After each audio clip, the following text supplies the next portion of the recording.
Hello, coaches! In today's episode, our panel of experts will share their responses to the question, what are the essential elements for coaching success in a school?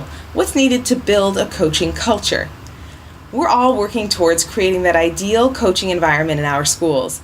This episode highlights so many of the key elements we need to work towards to make coaching successful. As expected, there are consistent themes across all stakeholder groups, from teachers to librarians to counselors to school leaders. And we have the power to build those elements of a coaching culture every time we interact with our colleagues.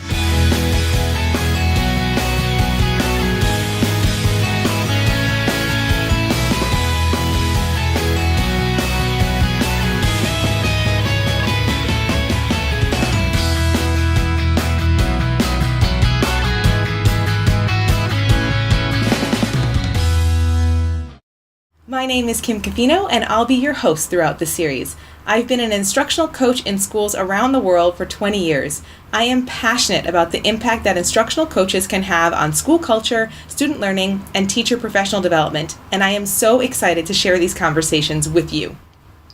We created this series to give you a window into our Eduro Learning the Coach Microcredential mentorship program. If you're ready to level up your coaching, our next cohort starts in April 2019 and registration is open now. Stay tuned after the video for more details and a free download to preview what you'll learn in this personalized coaching credential program.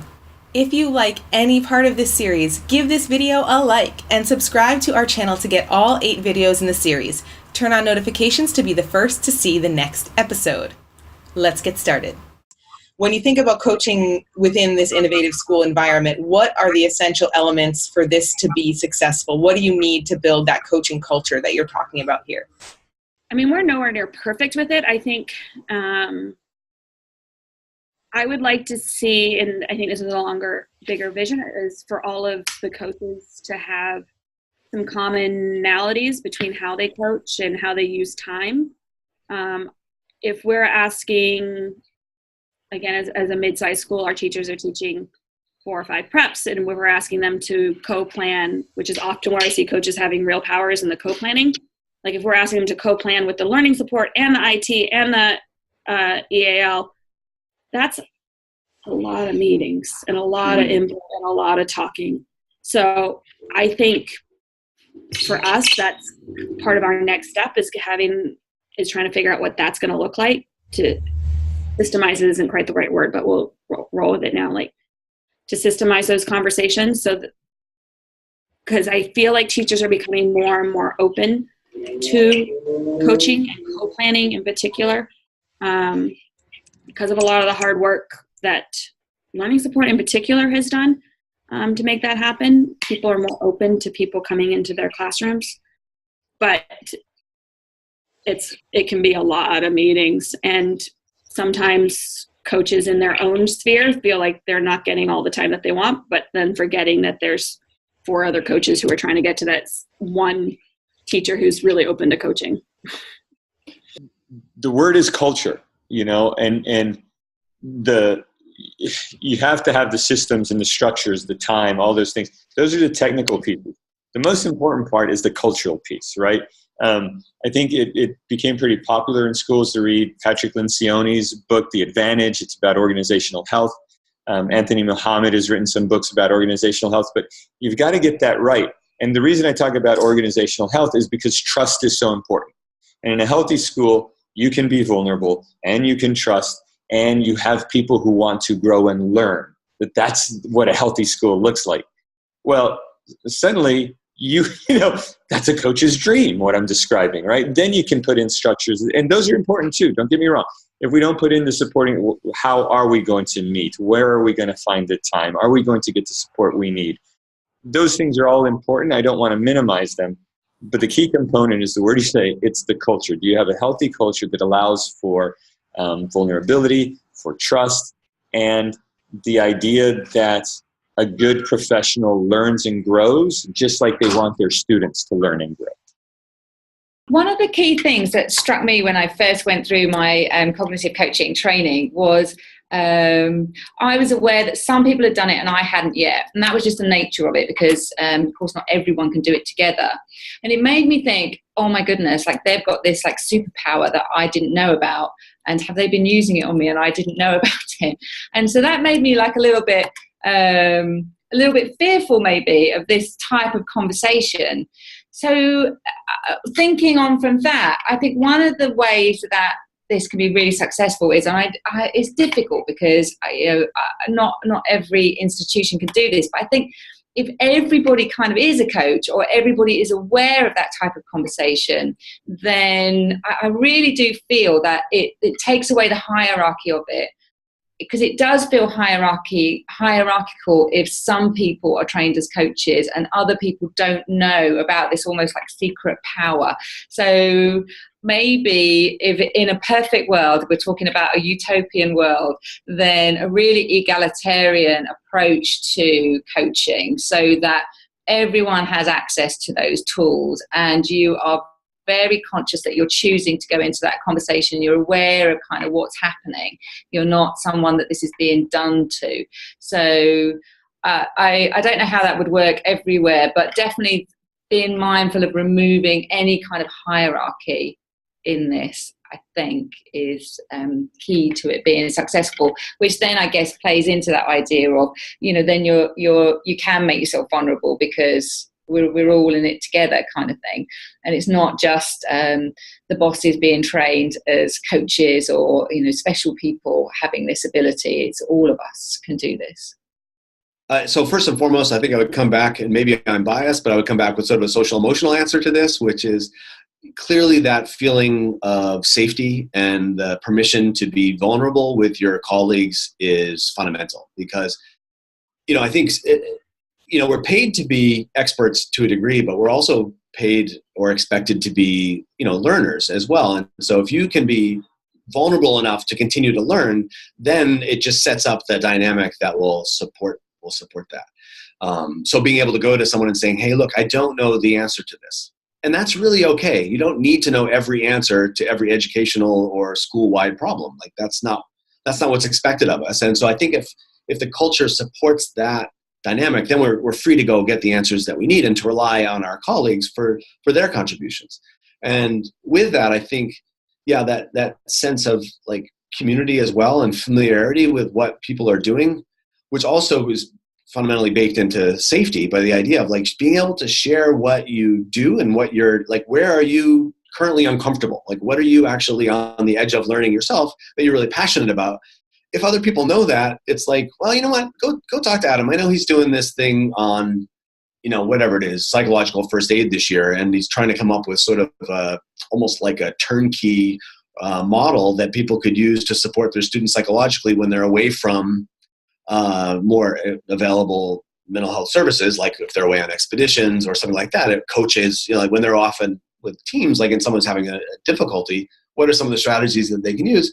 Then I've already been sort of spouting off about that, even if it's only a half-baked cake at that point. At least people know that I'm on that already. And while I may not be done with my learning process with that, it's at least I'm kind of, like, they know I'm exploring that and they can come talk to me and we can maybe then collaborate going forward.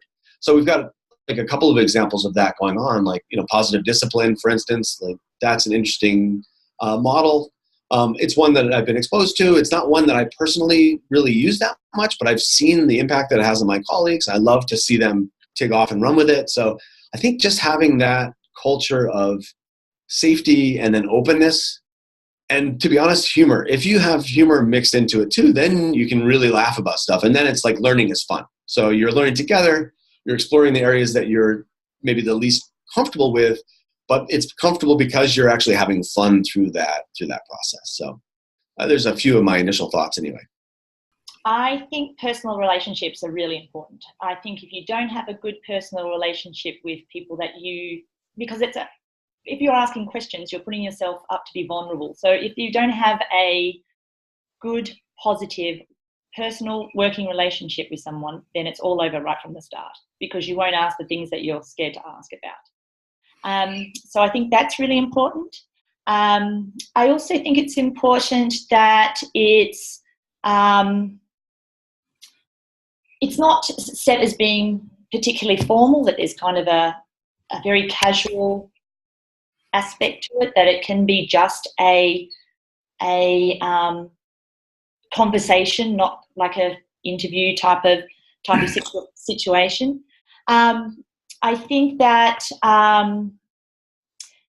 I think also that when coaches are talking about student learning and not just coming across as tech for tech's sake is also really important, because I think a lot of teachers or some teachers might get overwhelmed by pushing that kind of thing, and lots of different changes. Just working with the person, building a positive relationship, keeping it casual, and really focusing on the student learning rather than have you tried this latest thing that's come out. I think a lot of it has to do with the culture, and whether that's the admin or top down or however culture is built in a school. That's such a difficult thing to kind of put your finger on, right? Like, where does it come from? But it's trust.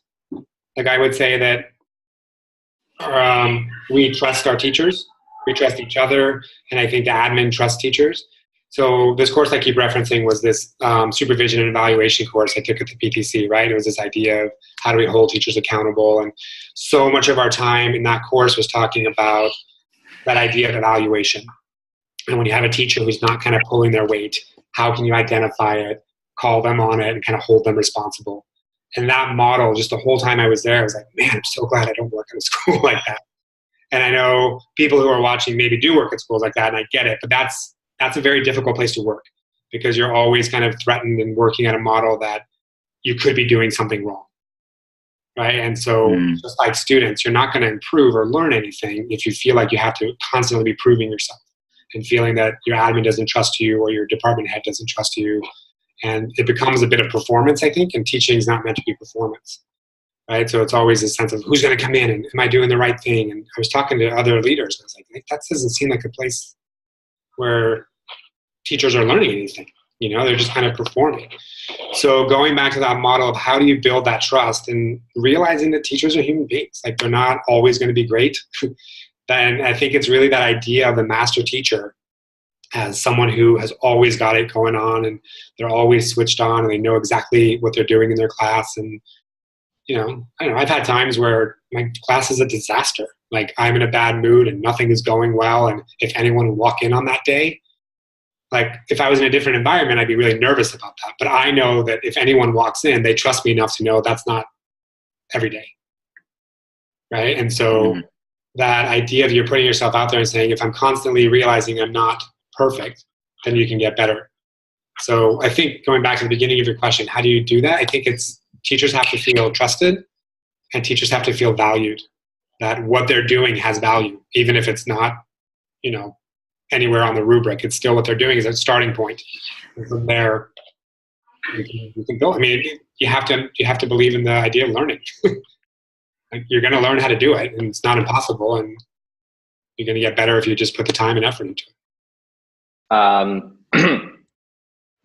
I'm certain that I'm going to reiterate what some others of our colleagues have said, because it's what I believe to be my truth. It's all about relationships. When I first started teaching, we called it building rapport. It seems now they've substituted the word relationships as more of the key word. But in the end, it's everything. It's everything with the students.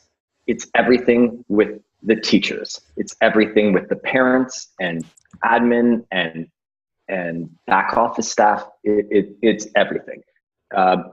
If you want to help somebody, you need to know that somebody. You have to have built a relationship. There needs to be some trust there. They need to believe that you're there to make their life better, easier, add value, that sort of thing. And you can't just rush in and do that. You can't just push your way in. You can't just shove your way in, right? And that doesn't matter whether you're a coach or a librarian. As I said, they overlap the same in that respect as well. You need to build relationships. You need to understand who they are and where they're at, and differentiate like they're the individual human being that they are. In a school where we have a coaching culture, but we don't really call us coaches for the most part. Part of it is an openness, right? We do have an open door policy. There's, tours come through twice a week, and there's just people all around. And I cannot tell you how many times I've said, messy means learning. It's so nice to see you. Come through again. So I think that open culture is really important. I also think somewhere that not just allows, but celebrates failure and then figures out how you're going to move past that. We have a nice culture of when something gets messed up and it goes badly, even if it's something pretty bad, you come in and you say, hey, this went wrong. Here's where we are. And nobody says, all right, we're going to hang you out to dry now and get angry about the things that happened. It's okay. How can we move forward and fix this thing now? So I think that is really important. You have to make people feel like they can take risks, and it's going to be okay when it doesn't go well. I like that a lot. But mostly just a spirit of collaboration, of bringing different people together for lots of different things. And that can be developed through, before we started this conversation, we were talking about professional learning days and spending time on things that might, like wellness, that might not seem immediately relevant to what you're doing. If you are a coach, being involved in, like, next week on Thursday, I will go and I will spend the morning before I go to work with some other colleagues making lunches for an organization that serves the homeless here in Yokohama. And by spending that time with these people in a work context that is not specifically about my job, I'm developing those relationships and having casual conversations that will help make that coaching happen later. So the social aspect of schools is really important. I think those are the three big things for me. I hope it was three that I said. Thank you so much for watching our Eduro Learning Level Up Your Coaching series. If you like any part of this series, please give this video a like. It really does help out our channel. If you want more videos like this, subscribe to our channel and turn on notifications to be the first to see the next episode. We want to hear from you. Do you have questions about instructional coaching? Would you like to see a specific educator featured in an upcoming interview? Do you have a great coaching story to share with us? Leave us a comment down below and let us know. If you are ready to level up your coaching, check out our website where we have over 20 practical, relevant, and engaging online courses designed by coaches for coaches. Our most in-depth program, the Coach Microcredential Mentorship Program, is exactly what you need to level up your coaching. You'll get 26 weeks of curated coaching content in our private online course forums, a private cohort of coaches to learn, share, and reflect with, and you'll even have your own private mentor for an entire academic year. Become a certified Eduro Learning Instructional Coach today.